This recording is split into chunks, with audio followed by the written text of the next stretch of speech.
Section 7. Exercise necessary for the finer organs.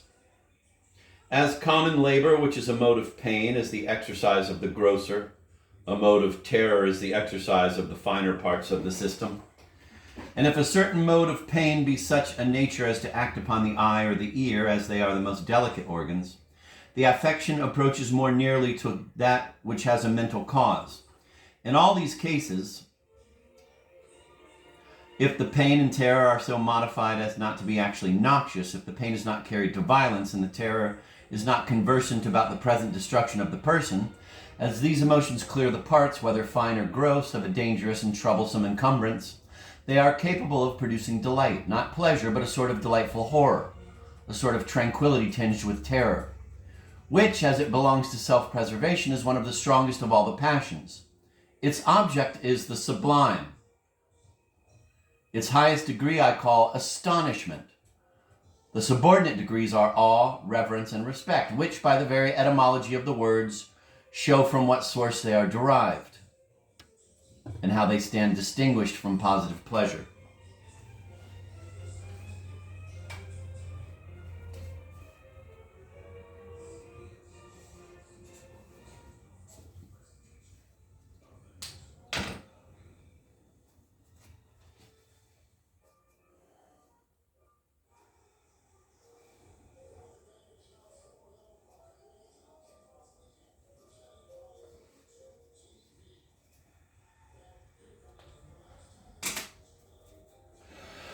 Section 8. Why things not dangerous produce a passion like terror.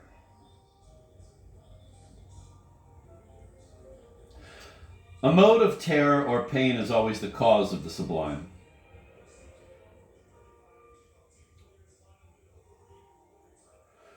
For terror or associated danger, the foregoing explication is, I believe, sufficient. It will require something more trouble to show that such examples as I have given of the sublime in the second part are capable of producing a mode of pain, and of being thus allied to terror, and to be accounted for on the same principles. And first of such objects as are great in their dimensions, I speak of visual objects. Section 9. Why visual objects of great dimensions are sublime.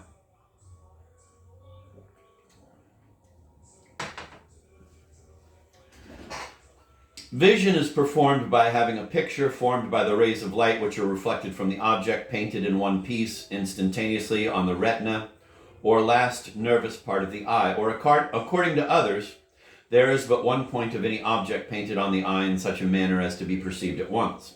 But by moving the eye, we gather up with great celerity the several parts of the object so as to form one uniform piece. If the former opinion be allowed, it will be considered that though all the light reflected from a large body should strike the eye in one instant, yet we must suppose that the body itself is formed of a vast number of distinct points,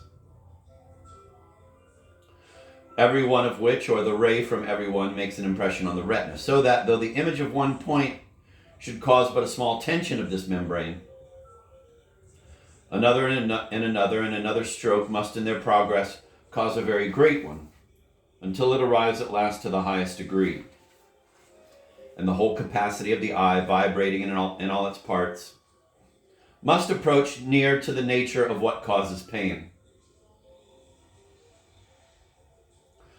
and consequently must produce an idea of the sublime. Again, if we take it that one point only of an object is distinguishable at once, the matter will amount nearly to the same thing, or rather it will make the origin of the sublime from greatness of dimension yet clearer.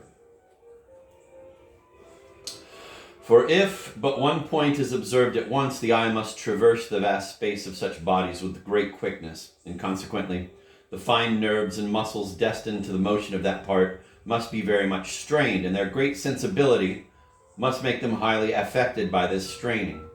Besides, it signifies just nothing to the effect produced, whether a body has its parts connected and makes its impression at once, or, making but one impression of a point at a time, causes a succession of the same or others so quickly as to make them seem united, as is evident from the common effect of whirling about a lighted torch or piece of wood, which, if done with celerity, seems a circle of fire.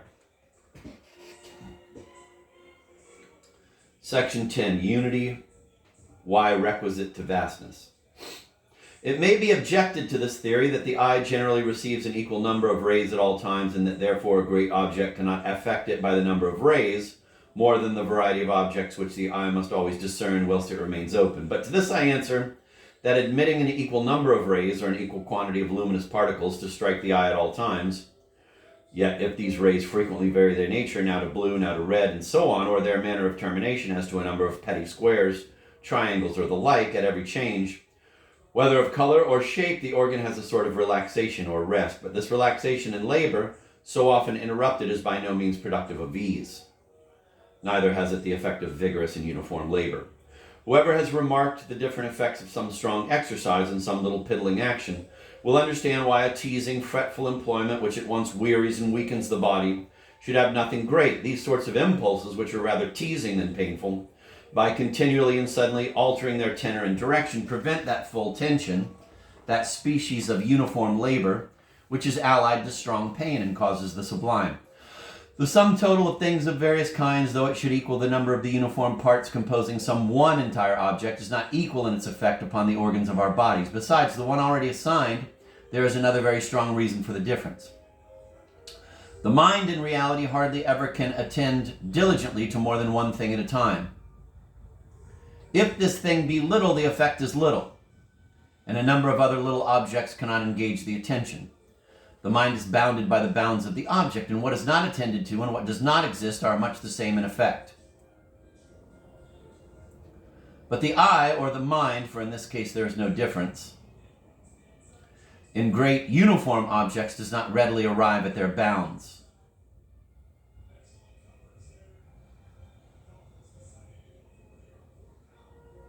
It has no rest whilst it contemplates them. The image is much the same everywhere, so that everything great by its quantity must necessarily be one, simple, and entire.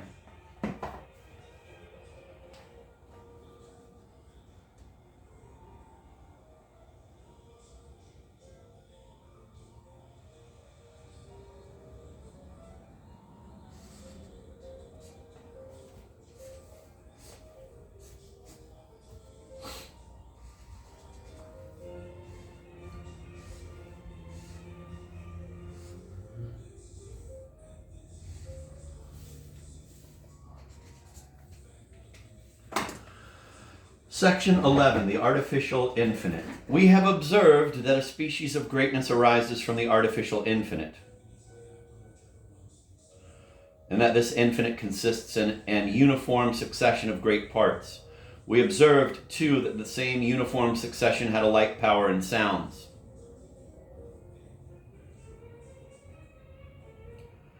But because the effects of many things are clearer in one of the senses than in another, and that all the senses bear analogy to and illustrate one another, I shall begin with this power in sounds, as the cause of the sublimity from succession is rather more obvious in the sense of hearing. And I shall here once for all observe that an investigation of the natural and mechanical causes of our passions, besides the curiosity of the subject, gives, if they are discovered, a double strength and luster to any rules we deliver on such matters. When the ear receives any simple sound, it is struck by a single pulse of the ear.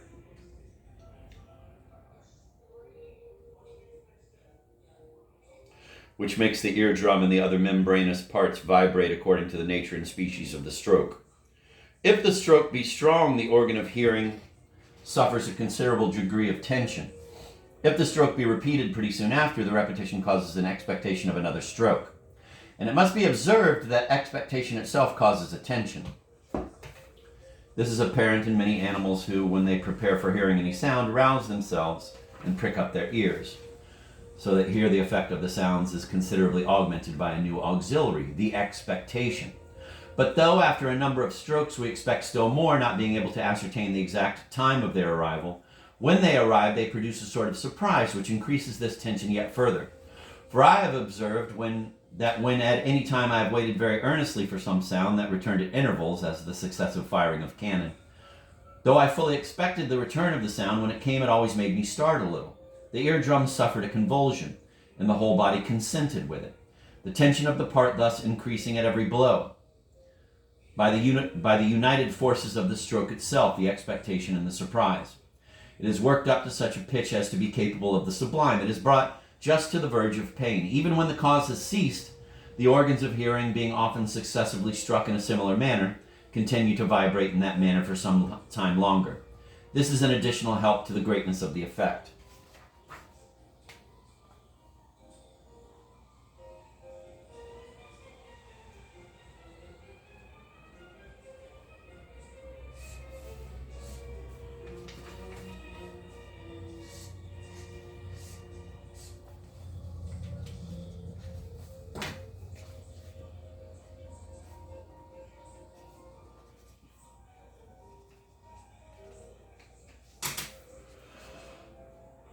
Section 12. The vibrations must be similar.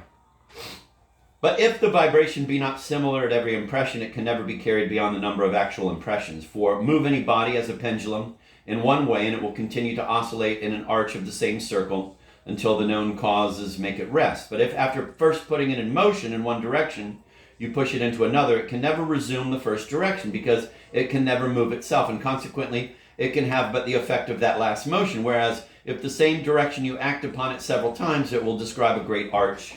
It will describe a greater arch and move a longer time. Section 13, the effects of succession in visual objects explained.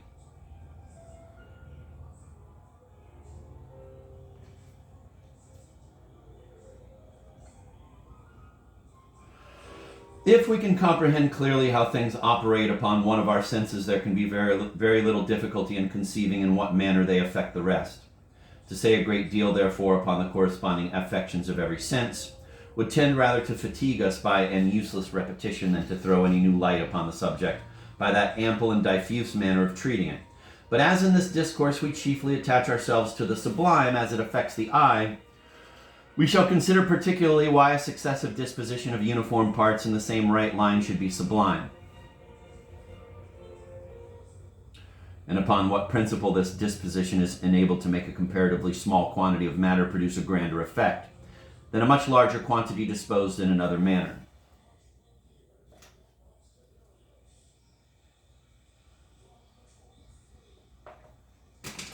To avoid the perplexity of general notions, let us set before our eyes a colonnade of uniform pillars planted in a right line. Let us take our stand in such a manner that the eye may shoot along this colonnade, for it has its best effect in this view. In our present situation, it is plain that the rays from the first round pillar will cause in the eye a vibration of that species, an image of the pillar itself. The pillar immediately succeeding increases it.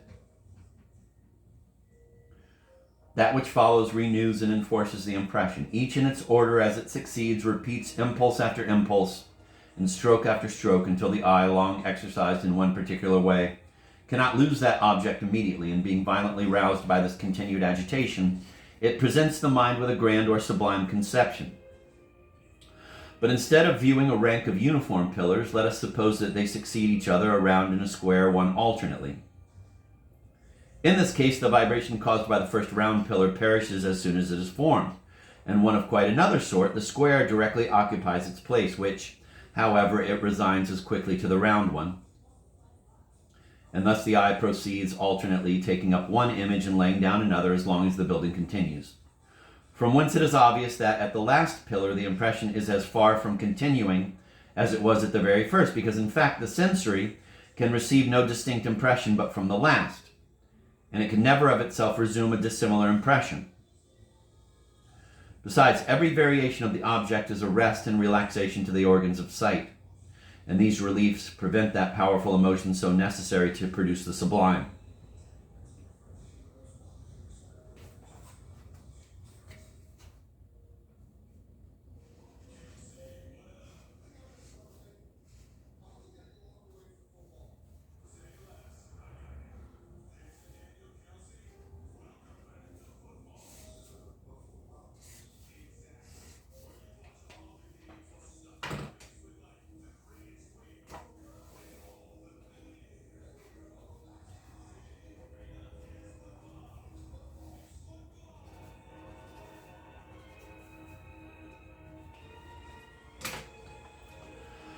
Besides, every variation of the object is a rest and relaxation to the organs of sight, and these reliefs prevent that powerful emotion so necessary to produce the sublime.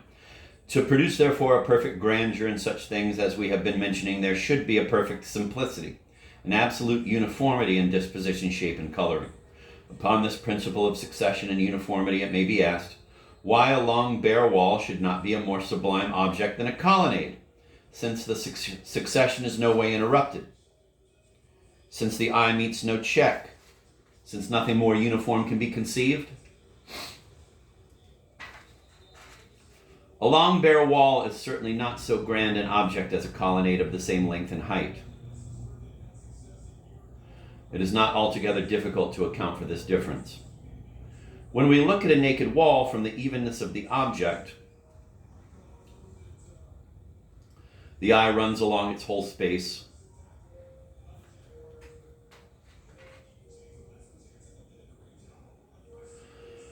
and arrives quickly at its termination. The eye meets nothing which may interrupt its progress, but then it meets nothing which may detain it a proper time to produce a very great and lasting effect. The view of the bare wall, if it be a great height and length, is undoubtedly grand, but this is only one idea, not a repetition of similar ideas. It is therefore great, not so much upon the principle of infinity as upon that of vastness. But we are not so powerfully affected with any one impulse, unless it be one of a prodigious force indeed, as we are with a succession of similar impulses. Because the nerves of the sensory do not, if I may use the expression, acquire a habit of repeating the same feeling in such a manner as to continue it longer than its cause is in action. Besides, all the effects which I have attributed to expectation and surprise in section 2 can have no place in a bare wall.